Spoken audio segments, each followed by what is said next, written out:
Ok, bienvenidos a mi cuarto podcast. Hoy estaremos hablando de un tema que marcó el siglo XXI, marcó Estados Unidos y marcó la historia. Sé bastante de este tema. Mis amigos me dijeron como que espera que llegue el 11 de septiembre para que hables de eso. Yo digo, no, la verdad es que el tema me interesa mucho y desde niño he estado indagando sobre el 11 de septiembre y no quiero esperar. Así que este podcast hablará del 11 de septiembre del 2001, desde una perspectiva de cómo se dieron los hechos, cuáles fueron las repercusiones en Estados Unidos en materia de seguridad de aviación, las repercusiones geopolíticas, las repercusiones en todo el mundo, en los procesos políticos internos de todo el mundo, las guerras que se desataron, qué pasó en Estados Unidos después de eso, cómo fue el impacto cultural. Y yo que estuve en Nueva York, hablar de que estuve ahí en el monumento que hicieron por el 11 de septiembre, hablar de todo eso y comunicarles toda la información. Así que procedo. El 11 de septiembre de 2001 inició como una mañana cualquiera en Estados Unidos. Todos estaban en su trabajo, todos iban de aquí para allá, algunos tenían unos vuelos, porque Estados Unidos es uno de los países con más aeropuertos del mundo. Si mal no recuerdo, es el primero. El país con más aeropuertos del mundo es Estados Unidos. Aparte, es uno de los países más visitados del mundo. Si mal no recuerdo, para el 2025 fue el tercero. El primero fue Francia, el segundo España y el tercero Estados Unidos. Ok, la mañana del 11 de septiembre inició como cualquier otra hasta que pasó algo raro en Manhattan, en el Low Manhattan, en la parte baja de Manhattan. Había un vuelo, un Boeing, que se iba acercando peligrosamente a los edificios de Manhattan, que obviamente son altos.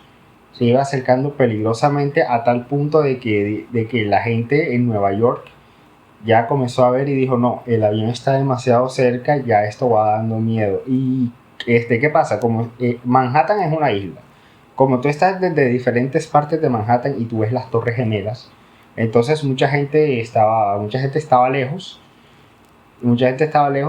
pero volteó y lo que vio fue impresionante. Una de las cosas más aterradoras que vieron en su vida.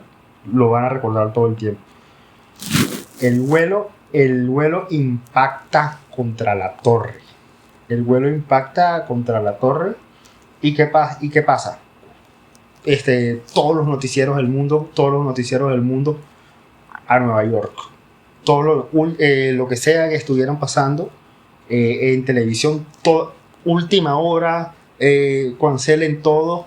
All the Eyes in New York. All the Eyes en la capital del mundo. All the Eyes in the Big Apple.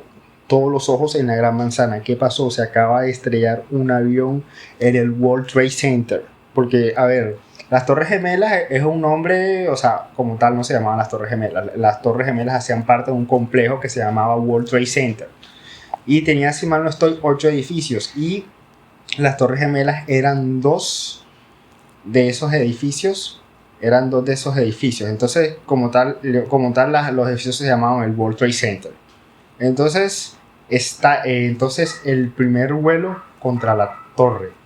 All the Eyes in New York. Todo el mundo pierde la cabeza. Se acaba de estrellar un avión en el World Trade Center. Ok, entonces, ¿qué pasa?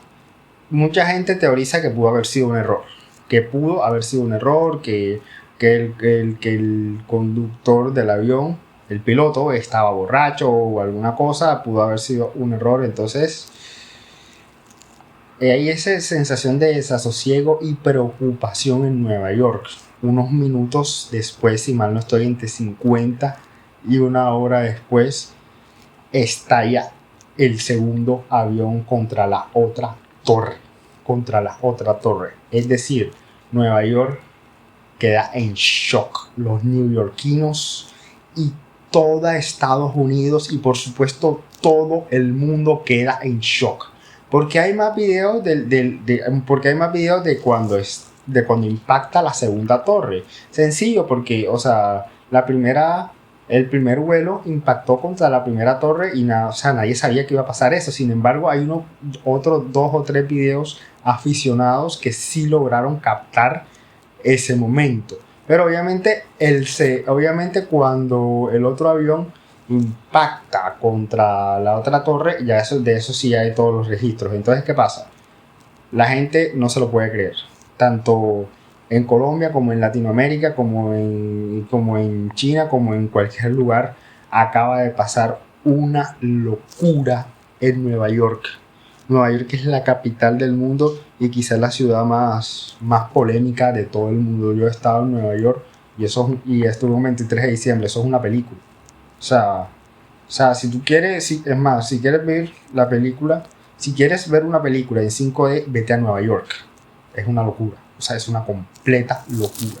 Entonces, y aparte Estados Unidos es un país muy polémico, o sea, es más normal que una noticia que pasa en Estados Unidos se popularice en el mundo que una noticia que pasa en Colombia o que pasa en Venezuela. Entonces, era el corazón de Manhattan, el corazón del centro financiero de Estados Unidos y mundial, y uno de los edificios de comercio y finanzas más importantes del mundo, el World Trade Center. Es una locura. Cuando viene el segundo avión, ya la gente dice, no, esto no es casualidad, esto tiene que ser un atentado. ¿Quién era el presidente en ese entonces? Bush hijo. Bush hijo porque también tuvo Bush papá. Bush hijo, George Bush, el hijo. ¿Dónde estaba George Bush en ese momento? En un jardín de niños. En un jardín de niños. Y cuando el segundo avión estalla contra la torre, alguien le tuvo que venir a decir a Bush, America is on attack. O creo que es America is under attack. O sea, América está bajo ataque. Ahí Bush, teniendo en cuenta que estaba en un jardín de niños, tuvo que mantener la compostura. Obviamente en la noche dio un discurso. ¿Cómo se dio la situación en Nueva York? En Nueva York eso fue una locura. Estalló el miedo, el pánico. Esa misma noche, ese mismo 11 de septiembre, todos corrieron a sacar dinero, todos corrieron a comprar comida y guardarla lo más posible. Los vuelos fueron totalmente cancelados en Estados Unidos. Y las ligas deportivas separaron. A mí me gusta mucho el béisbol. La MLB en ese entonces estaban los Yankees en postemporada. Y la postemporada se alargó. Y si mal no estoy, la postemporada, que normalmente es en noviembre, en octubre se alargó hasta noviembre. Derek Jeter, que lo admiro muchísimo, quedó por sus acciones en el juego, lo llamaron Mr. November, cuando normalmente la postemporada es en octubre. Bueno, listo. Esto narrando un poco el día de los hechos. Bueno, ya se sabe que hubieron otros 2 aviones, uno impactó contra el Pentágono, el otro se estrelló en Pensilvania, y ese que se estrelló en Pensilvania, si mal no estoy, creo que iba para la Casa Blanca. Entonces, sino que los pasajeros se dieron cuenta, tomaron el control del vuelo y se terminó estrellando en Pensilvania. Pensilvania es el estado donde queda la ciudad de Filadelfia. La ciudad de Filadelfia, que es donde supuestamente era el príncipe de Bel-Air. No sé si algunos vieron esa serie.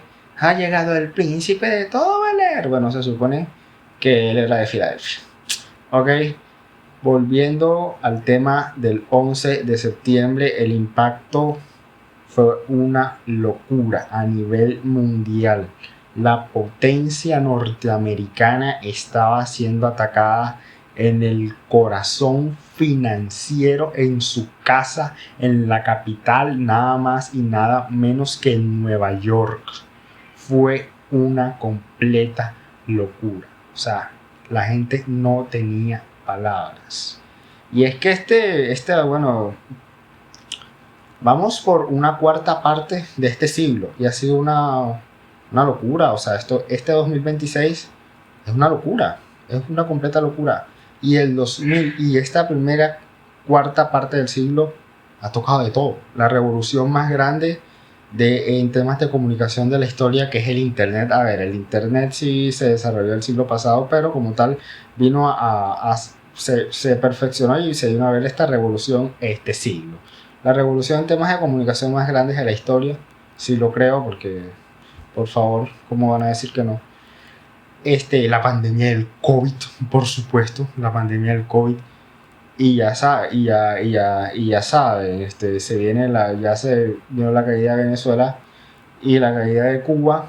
Lo dije en uno de los anteriores podcasts. Para mí es el 21 de febrero, guarden la fecha. Ok, volviendo al tema del 11 de septiembre. ¿Qué hace Bush? Teniendo en cuenta que es Estados Unidos, tienen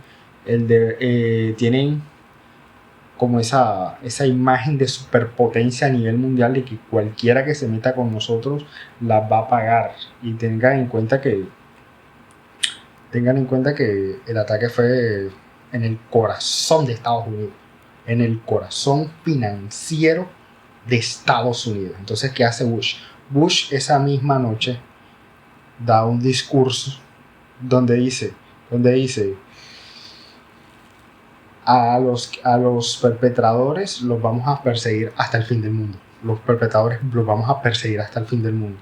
Unos días después anuncia lo que él llamó, criticado por varios sectores de la sociedad, la guerra contra el terrorismo. Anuncia la guerra contra el terrorismo porque se habían dado cuenta que los creadores intelectuales vinieron de Medio Oriente y fue una célula terrorista llamada Al-Qaeda. El cerebro de esa célula terrorista era Osama Bin Laden.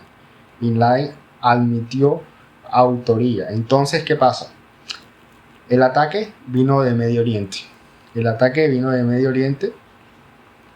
De la célula Al-Qaeda. ¿Quiénes son Al-Qaeda? Unos religiosos extremistas, y la mayoría eran de Arabia Saudita. La gran mayoría eran de Arabia Saudita, pero estaban refugiados en Afganistán. A ver, entre Arabia Saudita y Afganistán hay diferencia. A ver, Arabia Saudita, pues obviamente hablan árabe, y en Afganistán se hablan pastún y persa. Hay muchas diferencias culturales, pero tienen compatibilidad el Islam.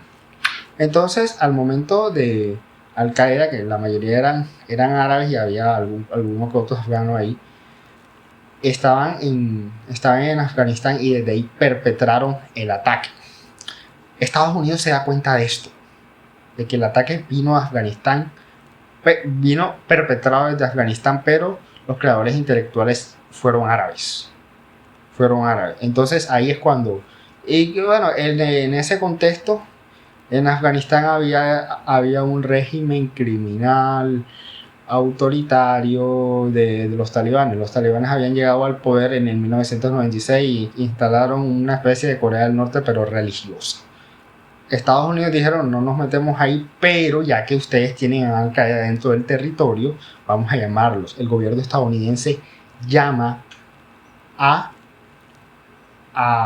los talibanes y les dicen, me entregan a Osama o verán las consecuencias. ¿Y qué pasa? Los talibanes eran amiguitos de Osama. O sea, los talibanes lo único que tenían que hacer era decir, bueno, Obama está aquí, venga por él. Los talibanes dijeron, no lo vamos a entregar y aquí se va a quedar. ¿Saben lo que pasó? La guerra más larga de la historia de los Estados Unidos. Entonces Bush dijo, bueno, mira, como tal ustedes no perpetraron el ataque, pero están cobijando terroristas. Así que otra de las cosas que dijo Bush es, no hay distinción entre los que cobijan terroristas, entre los que los apoyan y entre los creadores intelectuales. O sea que ustedes talibanes son objetivo militar. ¿Qué pasó después? Guerra de Afganistán. Estados Unidos invade Afganistán. ¿Cuál es el objetivo de la invasión a Afganistán? Bueno, mucho se habla de recursos y toda esa cosa. Personalmente yo no lo creo. Cuando siempre hablan de eso, yo les digo, hey, Estados Unidos se gastó 2.8 billones de dólares en Afganistán. Del 2001 al 2020. ¿Lo recuperó de alguna manera? Es que ni la cuarta parte, al contrario. Afganistán era un hueco enorme para Estados Unidos. Pero ¿qué pasa? Los talibanes cometieron la estupidez de decir no les entregamos Osama.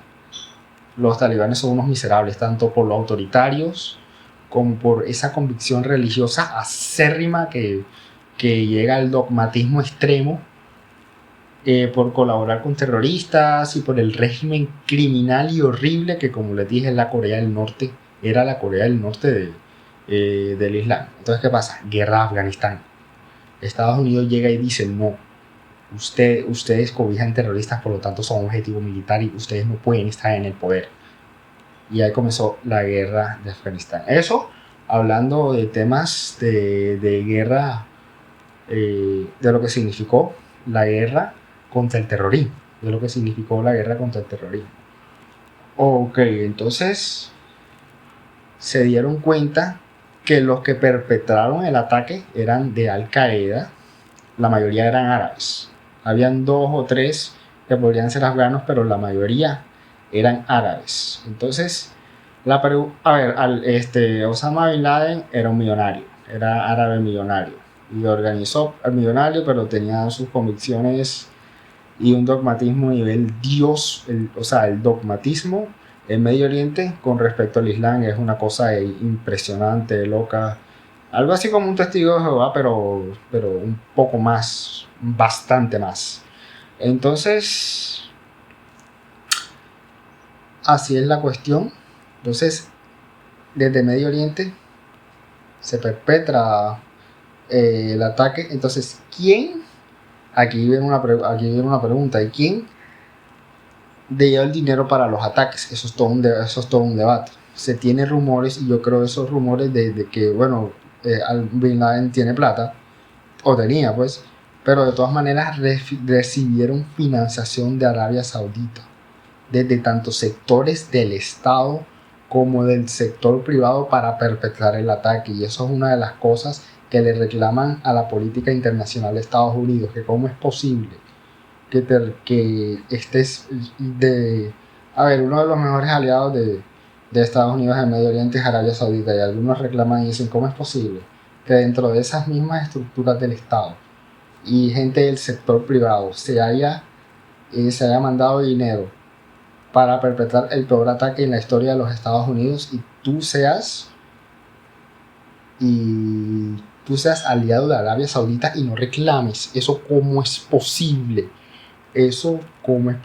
Ok, eso por un lado. Hablemos de las repercusiones a nivel geopolítico y de las reacciones. Acá en Colombia, y eso me lo confirmó un video en El Espectador, acá en Colombia se vivía una coyuntura previo a las elecciones presidenciales. Las elecciones presidenciales fueron en el 2002. Los dos favoritos, estaba Serpa y estaba Uribe. Uribe no tenía mucha intención de voto, tenía que 5, 6%, 10%. Pero ¿qué pasa? Uribe tenía una retórica, un discurso de mano dura contra el terrorismo. Mano dura contra el terrorismo. Y Serpa iba punteando. Todo el mundo decía, va a ganar Serpa. ¿Qué pasó? Llegó el 11 de septiembre. Uribe comenzó a ganar popularidad. ¿Saben por qué Uribe comenzó a ganar popularidad? Porque pasó eso en Estados Unidos y la gente dijo, nosotros aquí también sabemos qué es el terrorismo. Acá también sabemos qué es el terrorismo. ¿Quién ofrece mano dura contra el terrorismo? Álvaro Uribe Vélez. Es decir, por el 11 de septiembre fue que tuvimos a Uribe de presidente.